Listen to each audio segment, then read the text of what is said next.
नमस्कार। रमन क्लासेज में आज आप लोगों का स्वागत है। इससे पहले हमने 4 पार्ट बनाए जिसमें बताया था हमने कि हिंदी नाम को हम अंग्रेजी में किस प्रकार से बना सकते हैं, और इसके माध्यम से हमने यह बताने का प्रयास किया कि किस प्रकार छात्र अंग्रेजी में आत्मनिर्भर हो सकते हैं। अंग्रेजी का सबसे पहला जो बेसिक चीज़ है, जो पहला चीज़ है जिसे हमने अपने चारों वीडियो में डाला है, बच्चों को पहले इसे अच्छे ढंग से प्रिपेयर करना है, इसे सही ढंग से इसका अभ्यास होना चाहिए, और अभ्यास होने के बाद जो ग्रामर है तब ग्रामर पढ़ना चाहिए। इससे पहले बहुत सारे ऐसे शब्द हैं जिसका प्रयोग बार बार सेंटेंस में होता है, उस बात को भी हमें ध्यान में रखना होगा। जैसे इज है, एम है, आर है, वाज है, वेयर है, दिस है, दैट है, हैव है, हैज़ है, हैड है, यूज्ड है, ऑलवेज है, नेवर है, टिल है, टू है, व्हाई है। यानी ये जितने भी शब्द हैं, इन शब्दों को छात्रों को भली भांति याद कर लेनी चाहिए, क्योंकि इन शब्दों का प्रयोग लगभग सभी सेंटेंस में होता है। कॉमनली इसका जो उपयोग होता है वह कॉमन होता है। यह जरूरी नहीं है कि एक ही सेंटेंस में होगा, किसी भी सेंटेंस में हो सकता है। इस बात का हमें ध्यान रखना है। हमारे देश में कुल 1600 भाषाएं बोली जाती है। उन 1600 भाषाओं में हिंदी, अंग्रेजी, संस्कृत और भी कई क्षेत्रीय भाषाएं हैं, इनका प्रमुख स्थान है। और पूरे संसार में कुल 3700 भाषाएं बोली जाती है।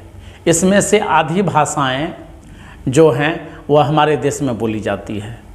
तो किसी भी भाषा को सही ढंग से जानने के लिए यह ज़रूरी है कि हम सबसे पहले उसके जो नियम हैं उस नियम को जानें, और उस नियम को हम उस भाषा के व्याकरण के द्वारा ही हम समझ सकते हैं। व्याकरण जब तक हमें नहीं पढ़ेंगे तब तक हमें उस भाषा का सही ज्ञान नहीं होगा, उस भाषा का हम सही रूप में उपयोग नहीं कर पाएंगे, उस भाषा को हम सही ढंग से समझ नहीं पाएंगे।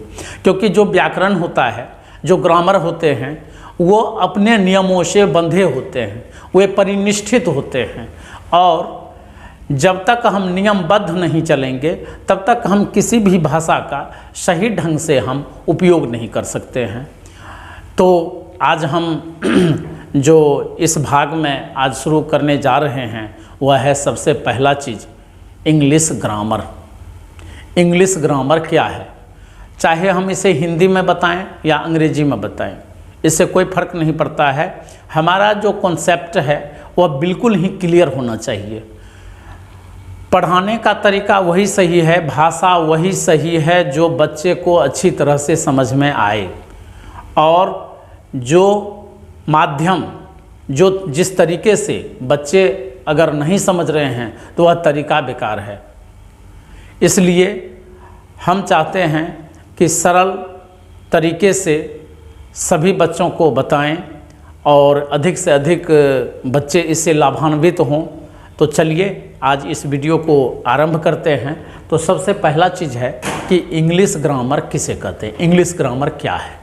हम किसी भी भाषा का जब हम सही ढंग से उपयोग करते हैं तो सही ढंग से उपयोग करने के लिए हम ग्रामर पढ़ते हैं, क्योंकि ग्रामर हमें बताता है, इंग्लिश ग्रामर हमें बताता है कि हम अंग्रेजी के शब्दों का किस प्रकार उपयोग कर सकते हैं, अंग्रेजी के वाक्यों का उपयोग हम किस प्रकार कर सकते हैं। सभी भाषाओं का अपना ग्रामर है। हिंदी का हिंदी व्याकरण है, संस्कृत का संस्कृत व्याकरण है, यानी जितनी भी भाषाएं हैं वह अपने नियमों से बंधी हुई है।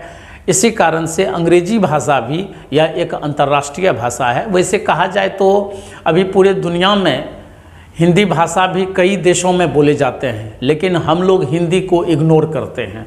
हमें हिंदी को इग्नोर नहीं करना है, क्योंकि हिंदी भी हमारी आवश्यकता है। हिंदी हमारे देश की राष्ट्रभाषा है, और किसी भी देश की जो पहचान होती है वह उसके राष्ट्रभाषा से होती है। इसलिए हमें अपनी राष्ट्रभाषा को भी याद रखना होगा, हमें अपने राष्ट्रभाषा को भी आगे बढ़ाना होगा, तभी हम अन्य भाषाओं का भी सही ढंग से उपयोग कर सकेंगे। तो इंग्लिश ग्रामर कहते हैं जिस पुस्तक के पढ़ने से अंग्रेजी शुद्ध पढ़ना, लिखना और बोलना आ जाए उसे हम इंग्लिश ग्रामर कहते हैं। इंग्लिश ग्रामर पढ़ने के पीछे यही सबसे बड़ा तर्क है कि हम इंग्लिश ग्रामर को जानें और इंग्लिश का जो अंग्रेजी भाषा है इसका सही हम उपयोग कर सकें, सही ढंग से उसे हम बोल सकें, सही ढंग से दूसरों के सामने प्रस्तुत कर सकें। हिंदी तो बहुत ही क्लिष्ट भाषा है, हिंदी बहुत ही कठिन भाषा है और हिंदी में शुद्ध बोलना बहुत बड़ी बात है। सभी लोग हिंदी में शुद्ध नहीं बोल सकते हैं, लेकिन अंतर्राष्ट्रीय स्तर पर अंग्रेजी का सबसे अधिक उपयोग हो रहा है, इसलिए अंग्रेजी जानना भी हमारे लिए बहुत ही आवश्यक है। तो जिस पुस्तक के पढ़ने से अंग्रेजी शुद्ध पढ़ना, लिखना और बोलना आ जाए उसे हम इंग्लिश ग्रामर कहते हैं, जैसा कि इस बोर्ड पर लिखा हुआ है। अब है कि इंग्लिश ग्रामर को 5 भागों में बांटा गया है। हम इंग्लिश ग्रामर का कोई भी मैटर पढ़ेंगे, कोई भी भाग पढ़ेंगे तो वो इन्हीं 5 भागों पर आधारित है। तो इंग्लिश ग्रामर के 5 भेद हैं या भाग हैं। इनमें पहला है अर्थोग्राफी, जिसे हिंदी में कहते हैं वर्ण विचार, इटिमोलॉजी शब्द विचार, सिंटैक्स वाक्य विचार, पंचुएशन चिन्ह विचार, प्रोसोडी छंद विचार। ये पांचों भाग जो हैं, ये पांचों भाग का जो परिभाषा है वह जानना जरूरी है। तो सबसे पहला चीज़ है कि अर्थोग्राफी क्या है, यानी वर्ण विचार क्या है। तो अर्थोग्राफी कहते हैं इंग्लिश ग्रामर का वह भाग जिसमें अंग्रेजी भाषा के जितने भी लेटर हैं, अंग्रेजी भाषा में जितने भी वर्ण हैं या अक्षर हैं, उनका हम अध्ययन करते हैं, उनके उच्चारण का अध्ययन करते हैं, उनके प्रकारों का अध्ययन करते हैं, तो उसे हम लोग कहते हैं अर्थोग्राफी। अब है वर्ण से शब्द बनते हैं। तो अंग्रेजी भाषा का वह भाग जिसमें अंग्रेजी के शब्दों का हम अध्ययन करते हैं, उसके प्रकारों का अध्ययन करते हैं, उसके भेदों का हम अध्ययन करते हैं, उसके उपयोग का अध्ययन करते हैं, उसे हम कहते हैं शब्द विचार, यानी इटिमोलॉजी कहते हैं। इटिमोलॉजी मीन्स हो गया शब्द विचार। इसके बाद है सिंटैक्स। सिंटैक्स मीन्स होता है वाक्य विचार। तो कहते हैं कि 2 या 2 से अधिक शब्दों के व्यवस्थित क्रम को, व्यवस्थित जो समूह है उसे हम वाक्य कहते हैं। और जिस भाग में हम वाक्यों के निर्माण संबंधी नियमों का अध्ययन करते हैं कि वाक्य का निर्माण कैसे होता है अंग्रेजी में, उसे हम लोग कहते हैं सिंटैक्स, यानी वाक्य विचार कहते हैं। इसके बाद है पंचुएशन। संसार में जितनी भी भाषाएं हैं सभी भाषाओं में चिन्हों का प्रयोग होता है और चिन्हों का प्रयोग हम वाक्य में करते हैं, शब्दों में करते हैं। तो इसके अंतर्गत अंग्रेजी भाषा में जितने भी चिन्ह होते हैं जो अंग्रेजी के शब्दों में, अंग्रेजी के वाक्यों में उनका प्रयोग होता है, उस भाग को हम लोग कहते हैं पंचुएशन, जिसे हम लोग कहते हैं चिन्ह विचार। इसके बाद है प्रोसोडी।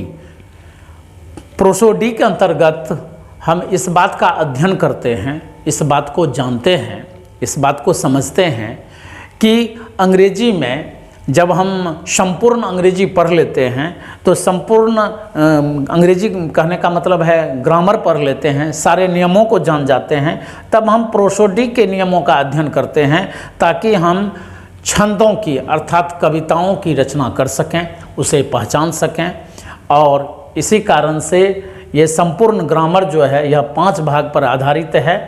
इसमें है orthography, etymology, syntax, punctuation, prosody.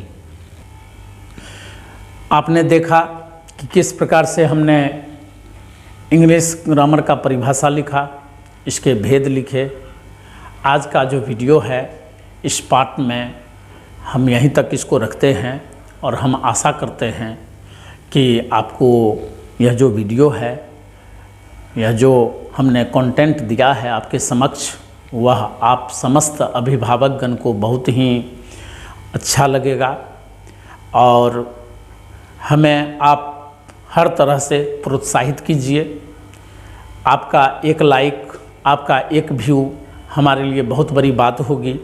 आप लोगों से मेरा निवेदन है कि इस वीडियो को अधिक से अधिक लाइक करें, शेयर करें, सब्सक्राइब करें और हम आशा करते हैं कि हम जिस तरीके से प्रयास कर रहे हैं यह प्रयास आप लोगों के सहयोग से अवश्य सफल होगा और हमारे बच्चे जो भी पढ़ रहे हैं वो इससे अवश्य लाभान्वित होंगे। अपने बच्चों को अधिक से अधिक इस वीडियो को डाउनलोड करके उनको बताएं, उन्हें दिखाएं और इसका जो एक्सप्लेन है, जो इसका एक्सप्लेनेशन है, ये सारे पॉइंट का काइंड्स ऑफ ग्रामर का वह हम नेक्स्ट वीडियो में डालेंगे। तब तक के लिए जय हिंद, जय भारत, वंदे मातरम।